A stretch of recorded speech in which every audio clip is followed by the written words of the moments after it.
Welcome back to Out There with Johnny. It's a clear night tonight. Very clear. Not a cloud in the sky. Of course, Bortle skies. Street lamps, lit schools. You can see everything behind me there. That's what I'm dealing with. And then we have the eVscope out tonight. There we go. So right now, she's not even turned on yet, but we're getting ready to go. So this gives you a clear idea of what I'm dealing with this telescope here at night. Now I'm going to pause this a minute, flip the camera around, and then we're going to take a look at getting the scope set up. Be right back. Well, turns out I don't have to turn off the camera to do that. That's good.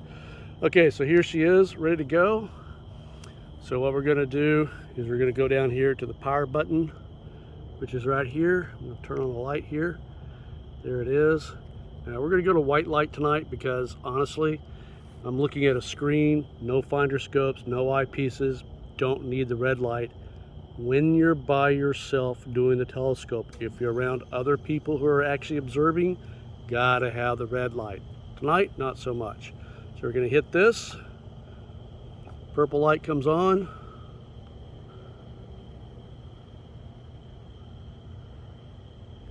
Gonna give it a few seconds to go to red.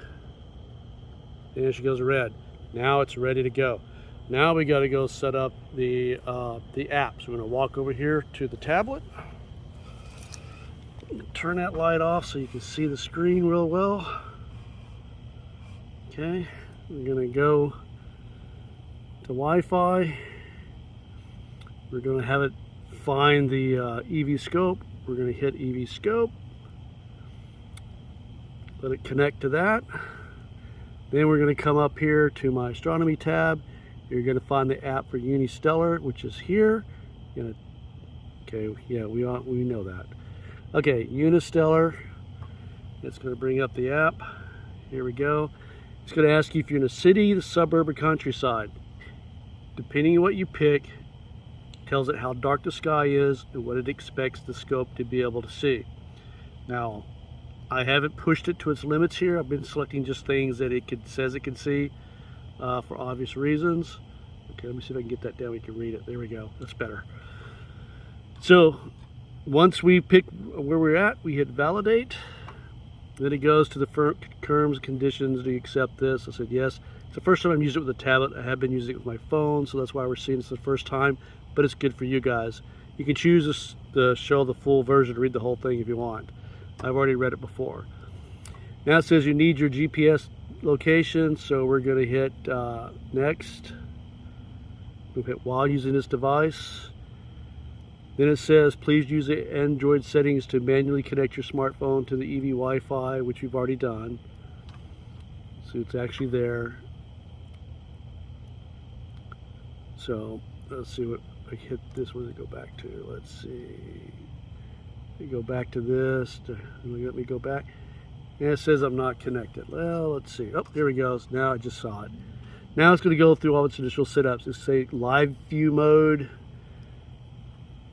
Then it's going to go save your image. It's going to use joystick, mirror focusing. It's going to talk about how you mirror focus. It goes through your settings, how you save your image, field detection, save your image, so forth and so on. But we're going to see all of this tonight. So let's take a look at this. So the first thing you want to do is you kind of want to get it to the area you want to be driving to anyway. So what I'm going to do is I'm going to pull the scope down. Now, see if you can see this. It's driving it down just like you saw in the previous video. And we're going to keep doing this until we get it to where we want it.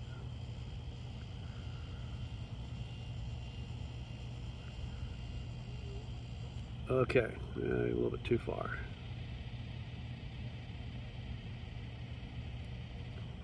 All right, now I'm going to go to the southern skies. It came down to the north, so I'm going to drive it around to the southern skies.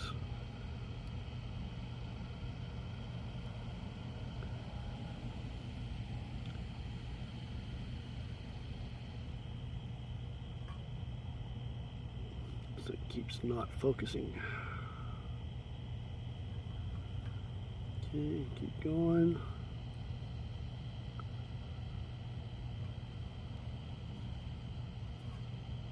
What you're seeing right now is they have the dust cap on, so you're essentially seeing all the hot pixels.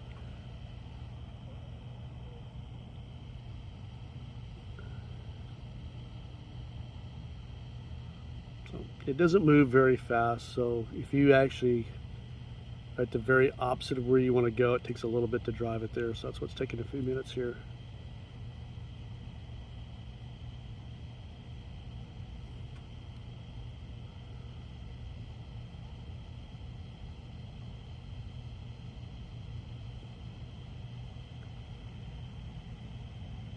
And it's still driving. We go up a little bit.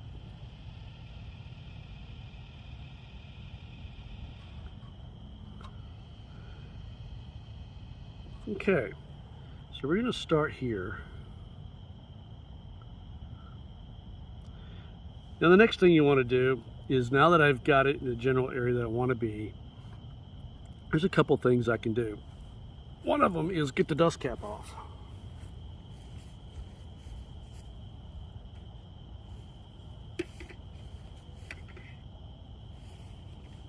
Now you notice it immediately starts seeing some stars. And apparently we have a few little high drifting clouds up there, very thin clouds.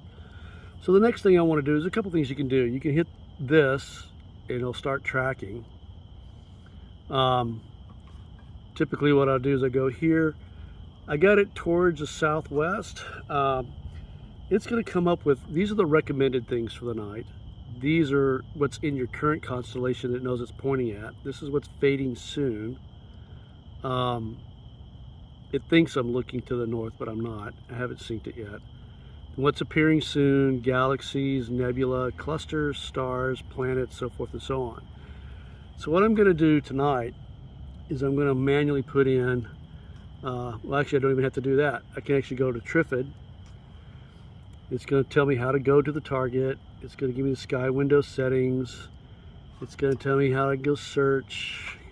All these tutorials only happen once. Then it gives you a lot of information here about what you're looking at, where it's located by star chart, so forth and so on. And then what I want to do is I want to tell it to go to. So it's going to go find it. So we're going to watch it here. You see stars go by as it's moving.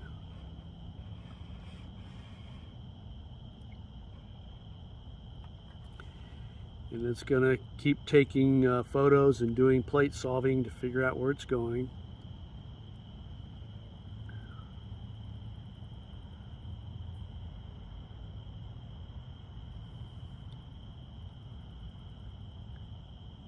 It's still mapping out. I find that it's not as fast as some of my other devices, but my other devices, you know, they're on a whole different level. But because I know my stars so well, we're already there. It's actually down in the right-hand corner, and it's trying to adjust it now. Now it's saying it's there. I know for a fact that it's actually down here because I know that star pattern. So I'm going to manually move it up a little bit. Whoops, that was too much.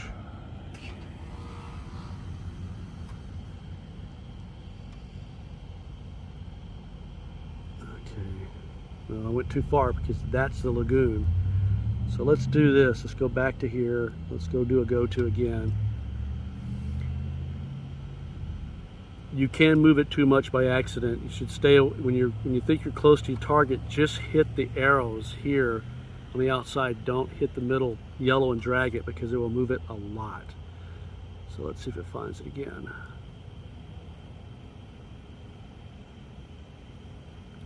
So actually when you make mistakes like that, it's good to show people because then you understand what happens when you do something like that.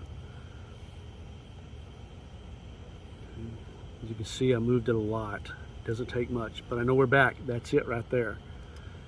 So we'll let it put it where it thinks it belongs. Okay, it thinks it belongs there. I don't agree with that. And we come up a little bit. And we come over a little bit. Okay, let's see if I'm correct. So we're going to turn this information off. Now up here use other devices, other things. And what we're going to be interested in is the enhanced vision. That's this top button up here. You see, oh, there goes a satellite. So you see what it looks like in raw format. No stacking or anything, just what the camera sees in live. So we're going to hit this. It's going to start setting it up. And what I want you to see, okay, I'm going to go back into this tutorial again. What you're going to see is you're going to look down here. It tells you enhanced vision, what you're looking at, and it's going to count the seconds. It's the seconds you want to pay attention to. We're already at 12 seconds, and there it is, starting to pop in. It's getting better and better. It's a little grainy, but it gets better as time goes by. So just keep watching it. But you can see the blues are coming out here, the red, the triffid. And we're only at 36 seconds. We're already seeing it 12 seconds. So it's just going to keep getting better and better and better and better. And then what I want to do, so the other things you can do is, as you go along with the second counts, you can manually save it. So if you want to save it at different variations of seconds that it's been stacking, you can do that. I've done it several times to show what it looks like from 0 up to 5 minutes. There was a guy who did a study with these, and he determined by a graph that the largest dramatic changes occur from 0 to 8 minutes. After 8 minutes, then he still gets better, but it's a very gradual curve. The most dramatic changes in the first 8 minutes. But as you can see, it's getting better and better and better. And we're up to 92 seconds now. 12 minutes into the video, 92 seconds, 96 seconds just on this one object. We're already seeing something. It's already there. 12 minutes, I'd still be unpacking stuff out of a case. I wouldn't even have put together a telescope yet. The equatorial versions for astrophotography. So you're already way, way ahead of the game. So what I want to show you is you can manually save by hitting this button up here, this down arrow, this that you see right here, right there, covered up my thumb. Or you can come out of enhanced vision, and it's going to ask you if you want to save it. So if I come out of this, it's going to pop up, your EVs has stopped advanced vision. Do you want to save the image? Say yes. Then it says, do you want to save images automatically when exiting enhanced vision? So here's the deal. I say no, because sometimes the objects that I choose to look at don't come out well at all for whatever reason. It's just too much light in that area, or I'm shooting across the street lamp or through the street lamp, just seeing how it looks or how well it does. And if it's bad, I don't want to save it. So I want to be able to control manually saving each time when I come out. Now, we're back to live view. We are now quickly going to move over to another area to look at something else fairly close by. So again, we go back to our Explorer. We're going to go to M8. Again, more information, sky chart, go to. Now it's going to drive. Okay, information, we don't need that. You can watch the stars move as it's hunting it down. Again, it takes a picture, it does a plate solve, determines if it's in the field of view, and then adjust accordingly. So let's give it a second.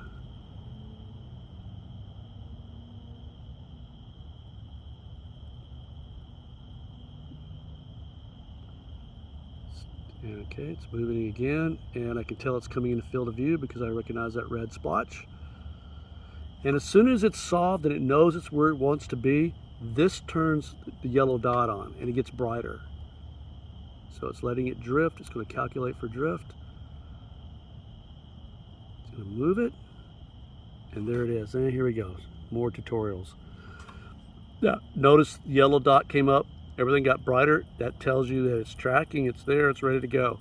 So again, raw view, you can see something there, not very pretty, a lot of noise. Now let's go to enhanced vision. Let's go hit the enhanced vision. Let it start. Again, watch this down here. Here we are, 0 seconds. Lagoon Nebula M8. And there we go, 8 seconds. And you can just watch it go through its iterations. And you can see it cleans it up. It starts getting smoother. Let's turn this down. And it just keeps getting better and better. And I've ran several of these things up to 8 minutes, and they start looking really, really awesome. Some of the images I shared on the last video at the end, those were typically 5 to 8 minutes. Some of them quite a bit less. But I'm learning to at least go to 5 minutes when I'm actually looking at them. Now you have a little bit of control here. If you go up here to your control bar, your slider bars, when you're in enhanced vision, you can control brightness and background. So I can turn the brightness up. You can start seeing a little bit more nebulosity. I can turn my background down, and it makes the blacks blacker. Or you can just leave it in auto. Let it do its self-adjustments. But here we are at 88 seconds already, and the nebula is bright. Now these are bright objects, I grant you that. But the point is, you're not going to see this in a Bortle 8 sky shooting across a school with a street lamp over you.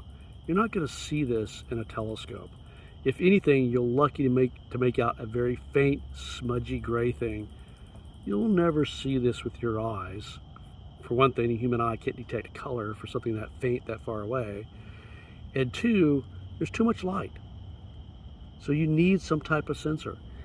Hence EAA, electronically assisted astronomy. For me, this is great.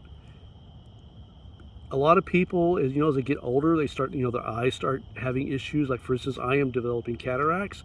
I can't look through an eyepiece anymore, but I can see it quite clearly on the screen.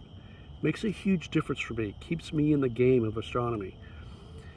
Can't wait to get out with a bunch of kids at a star party, get out with some adults, scouts, and just introduce this to the schools. Let these kids see that there's more in the sky than just bright street lights.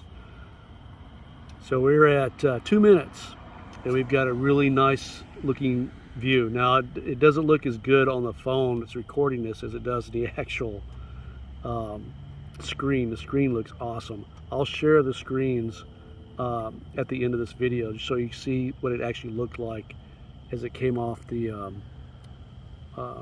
sensor onto this. So again, we're going to close that out. We're going to turn this off. It's going to ask me if I want to save it. I'm going to say yes.